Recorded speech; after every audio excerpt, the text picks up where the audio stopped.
ladies and gentlemen. I hope you all hear me. Yes. I'm your surprised speaker. And, well, I have some surprises for you also, hopefully. But while this is being set up, let me tell you a little bit, a word about the title of my presentation today. If you kindly look at the handouts, or yes, you see it here too, I'm going to talk with you about quality of experience. This is not a very known word. It's quality of service that is used usually. Although I do not like to be against the majority. I don't like quality of experience, quality of service. I like more quality of experience. And there are many reasons for that, and I would like to share with you one of them. Quality of service, by definition, sits you at the place of the service provider. Service. However, what really matters is the experience that the end user will have. And if you want to do a good business, you have to learn your customer experience and give him a quality experience. And that's why, at least one of the most important reasons, I would like to talk with you about quality experience rather than quality of service, although a word is a word, and if we have the same understanding, then everything is fine. What I'm going to do also is to have a little bit of an original analysis and look into quality issues, but in order to do that, I would like to talk about communications with you. That's what we are all about, and that's why we are sitting here. We are interested in communication and quality of communication, of course. So I would like to see with you a little bit how in past, present, and future communications is going to be evolved, and I would like to see it actually from a very, very maybe different angle that you may or not agree with. I hope you will, because otherwise the rest of my talk will be a little bit of less interest to you. And through that, I will, of course, talk about quality metrics and challenges in quality metrics in conventional and in new media. Let me start, as a good professor, with the definition.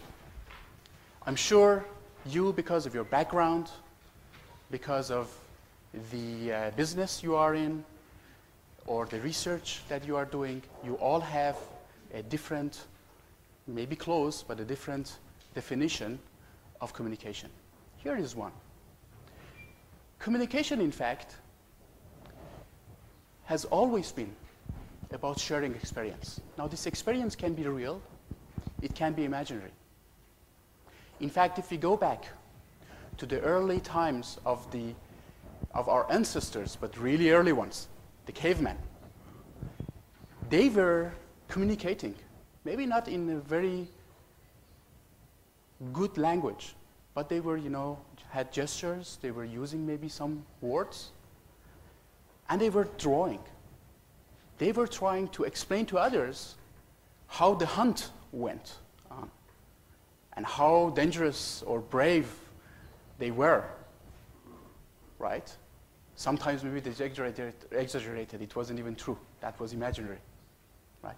But they wanted to put the listener in the same situation and the same experience that they lived, if they really lived it, or they wanted the listener to live in. The modern communication of today that seems very sophisticated, in some ways is not any different, in fact, from the very early types of communication, cave drawing or storytellings around the fireplace. It's about exchange of experience, sharing of experience. And of course, there has been many evolutions and revolutions in communication. this country, Japan, has played a very important role in some of them. Evolutions, I define it as improvements in terms of quality of experience of a given modality. And you could agree that maybe black and white television was a new type of communication. It became color. The sound became stereo CD quality. It became HD TV. It will become 3D maybe in future, stereoscopic and so forth. These are all the same old modality that are becoming richer and richer. This would be some sort of evolution. There has been some revolutions. In revolutions, in terms of quality of experience, you add new modalities or new dimensions. Maybe mobile communication is a good example. It's this idea of anytime, anywhere. And my phone doesn't work here, so I really miss that. I cannot be reached anytime, anywhere, and cannot reach people anytime, anywhere. This is a new type of experience, richness of experience. It doesn't really matter how you would classify as an evolution or a revolution these communication stages. I have tried here to give you a few examples. Storytelling and cave drawing, we talked about it. There were some others, books and written press, When you were reading books or you read some written press, sometimes it's a story of something that happened. Some prime minister met some other people and some things happened. You imagine that, right? The rest you imagine. Yeah, not everybody imagines the same.